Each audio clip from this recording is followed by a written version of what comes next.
তাড়াতাড়ি মসজিদে যাই, নামাজ পড়তে হবে। পুরো মহল্লার ছেলে আমাকে পছন্দ করে, এক নজর দেখার জন্য তাকাই থাকে, কিন্তু আমি তো এই আলেমকে পছন্দ করি, সে তো আমার দিকে একটুও তাকায় না। আজকে কিছু একটা করতে হবে।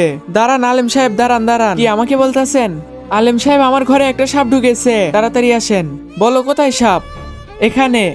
ব্যাস, অনেক হয়েছে। আমি আপনাকে ভালোবাসি, আমি আপনার সাথে থাকতে চাই। দেখেন, আমাকে এইসব বললেন না, ঘরে কেউ নেই, সবাই বাইরে চলে গেছে। দেখেন, আপনার সাথে আমি এই কাজ করতে পারবো না, আমাকে যাইতে দেন প্লিজ। দেখেন, আমার কথা না শুনলে আমি চিৎকার করব, পুরো মহল্লার মানুষকে ডেকে আনবো, বলবো এই আলেমটা আমার সাথে বাজে কাজ করতে চাইছে। বলো তুমি কি রাজি? এ আল্লাহ, আমি কি করব? প্লিজ আমাকে সাহায্য করেন। ঠিক আছে, আমি করব, তার আগে আমাকে ওয়াশরুমে যেতে হবে। ঠিক আছে, যাও। কি করব আইডিয়া, তাড়াতাড়ি আসো।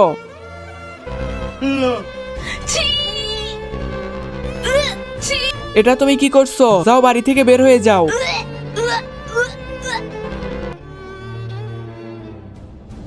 আরে ভাই, দাঁড়ান দাঁড়ান, আপনার শরীর থেকে সুন্দর একটা সুগন্ধি বের হইতেছে, তোমরা আমার সাথে মজা নিতেছো? আরে ভাই, দাঁড়ান দাঁড়ান, আপনার শরীরে কি লাগাইছে? পুরো মহল্লায় সুগন্ধি দিয়ে ভরে গেছে, সবাই মজা নিচ্ছ আমার সাথে। তাহলে শোনো কি হয়েছে। আজকে দেখবো শয়তানকে হারিয়ে কে কে আল্লাহকে ভালোবাসে। যারা আল্লাহকে ভালোবাসে তারা ভিডিওতে লাইক এবং চ্যানেলটি সাবস্ক্রাইব করে দাও। আর শয়তানকে ভালোবাসলে লাইক সাবস্ক্রাইব কিছু করতে হবে না, আর কমেন্টে আল্লাহু আকবার লিখে যাবে। আমাদের মহল্লায় একটা সুন্দরী মেয়ে আছে না, ও আমাকে বাসায় ডেকেছে, বাসায় ডেকে আমার সাথে বাজে কাজ করতে চাইছে। আমি বাহানা করে টয়লেটে গেছিলাম, তারপর আমার শরীরে মেখেছি, আমার শরীর থেকে বাজে গন্ধ আসার কারণে আমাকে বাসা থেকে বের করে দিছে। ভাই তুমি কি জানো, আমার শরীর থেকে বাজে গন্ধ আইতাছে না, অনেক সুগন্ধি বের হইতাছে। বন্ধু, এটা আল্লাহর একটা নিয়ামত। বন্ধুরা, ভিডিওতে লাইক সাবস্ক্রাইব করে দাও, আর কমেন্টে আল্লাহু আকবার লিখে যাও।